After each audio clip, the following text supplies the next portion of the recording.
வணக்கம். திருப்பரங்குன்றம் தீபத்தூண் பற்றி முரண்பட்ட கருத்து தெரிவித்திருக்காங்க வழக்கறிஞர்கள்.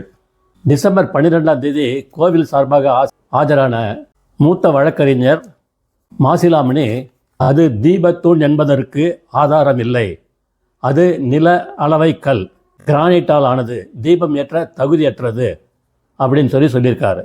டிசம்பர் 15ஆம் தேதி விசாரணையின் போது கோவில் தரப்பிலிருந்து ஆஜரான மூத்த வழக்கறிஞர் ஜோதி என்பவர் தெரிவித்தது, இத்தூண் போன்ற அமைப்பு கார்த்திகை தீபம் ஏற்றுவதற்கு தகுதி அல்ல. சமணர்கள் அத்தூணில் தீபம் ஏற்றுவர், அதன் வெளிச்சத்தில் அமர்ந்து கொண்டு விவாதிப்பர்.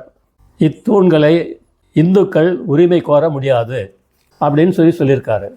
ஒரே வழக்கில் கோவில் சார்பில் வாதிட்ட வழக்கறிஞர்கள் நில அளவைக்கல் என்றும் சமணத்தூண் என்றும் கூறினர். இது குறித்து தொல்லியல் நிபுணர் சாந்தலிங்கம் என்பவர் கூறும்போது, சமணர்கள் உயிர் கொல்லாமை கொள்கையில் தீவிரமாக பின்பற்றுபவர்கள், இருட்டும் முன்பே இரவு உணவை முடித்துக் கொள்வார்கள், விளக்கில் பூச்சிகள் வந்து உயிர் கொலை ஏற்படும் என தீபம் ஏற்றுவது கிடையாது என கூறியிருக்கிறார்.